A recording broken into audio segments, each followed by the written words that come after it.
কেন ডিজেলের দাম পেট্রোলের চেয়ে দ্রুত বাড়ছে? ডিজেলের মূল্য বৃদ্ধির প্রধান কারণগুলো কি? ডিজেলের দাম বাড়লে কিভাবে নিত্যপণ্যের দাম বাড়ে? কোন কোন খাত সবচেয়ে বেশি ক্ষতিগ্রস্ত হচ্ছে?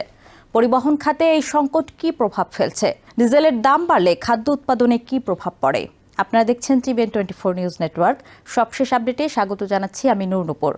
ইরানকে ঘিরে আমেরিকা ইসরায়েল সংঘাতের প্রভাবে বৈশ্বিক জ্বালানি বাজারে যে অস্থিরতা তৈরি হয়েছে তার সবচেয়ে বড় প্রভাব এখন পড়ছে ডিজেলের দামে। বিশেষজ্ঞরা বলছেন এটি সাধারণ মানুষের জন্য পেট্রোলের চেয়েও বড় সমস্যা হয়ে দাঁড়াতে পারে, কারণ ডিজেলের দাম বাড়ার প্রভাব সরাসরি পুরো অর্থনীতিতে ছড়িয়ে পড়ে, যা শেষ পর্যন্ত নিত্য প্রয়োজনীয় পণ্যের দাম বাড়িয়ে দেয়। গত 4 সপ্তাহের সংঘাতে পারস্য উপসাগর থেকে জ্বালানি রপ্তানি ব্যাহত হওয়ায় আন্তর্জাতিক বাজারে তেলের দাম দ্রুত বেড়েছে।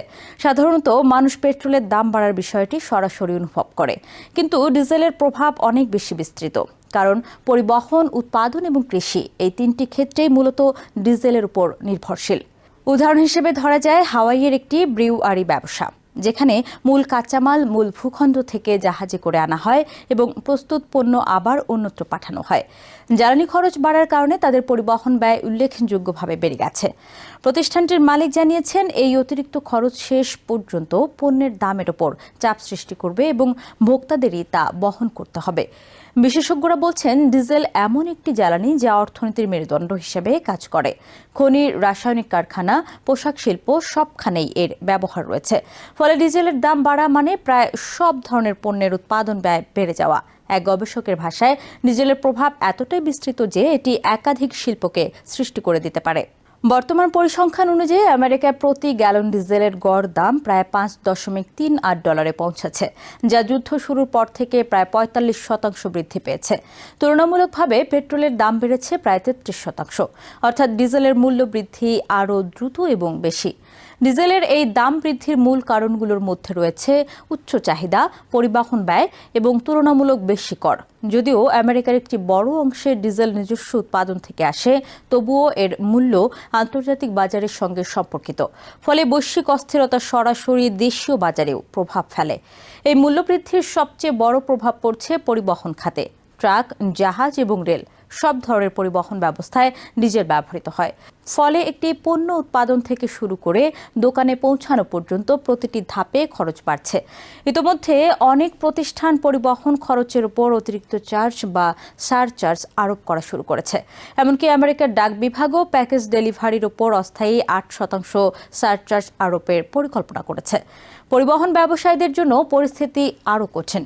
ক্যালিফোর্নিয়ার একটি ট্রাকিং কোম্পানির মালিক জানিয়েছেন প্রতিটি ট্রাক সপ্তাহে প্রায় 300 গ্যালন ডিজেল ব্যবহার করে, যার খরচ দাঁড়াচ্ছে প্রায় $2,000। বর্তমান পরিস্থিতিতে তারা প্রায় লাভ ছাড়াই ব্যবসা চালাচ্ছেন এবং অনেক ক্ষেত্রে সঞ্চিত অর্থ ব্যবহার করতে হচ্ছে।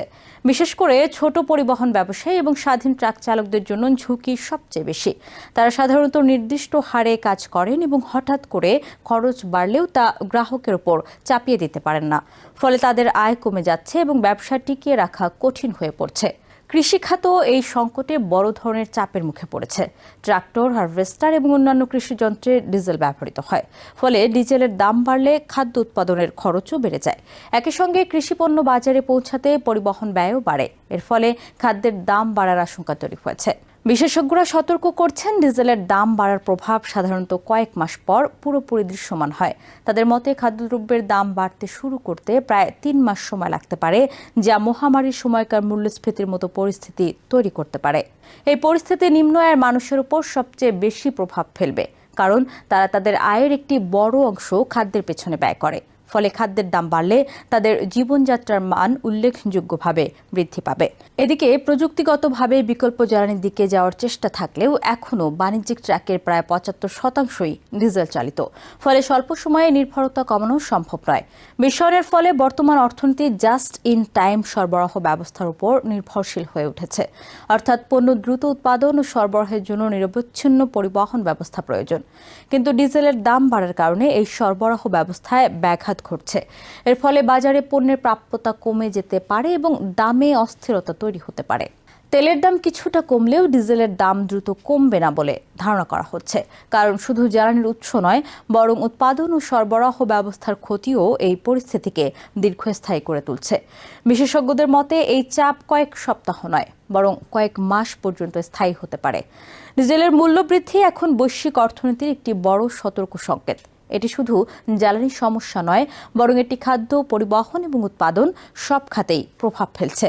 ফলে সাধারণ ভোক্তাদের জন্য জীবনযাত্রার ব্যয় আরও বেড়ে যাওয়ার আশঙ্কা তৈরি হয়েছে, যা আগামী মাসগুলোতে আরও স্পষ্ট হয়ে উঠতে পারে। নিউ ইয়র্ক থেকে সম্প্রচারিত TVN 24 টেলিভিশন বিশ্বজুড়ে বাঙালির কণ্ঠস্বর।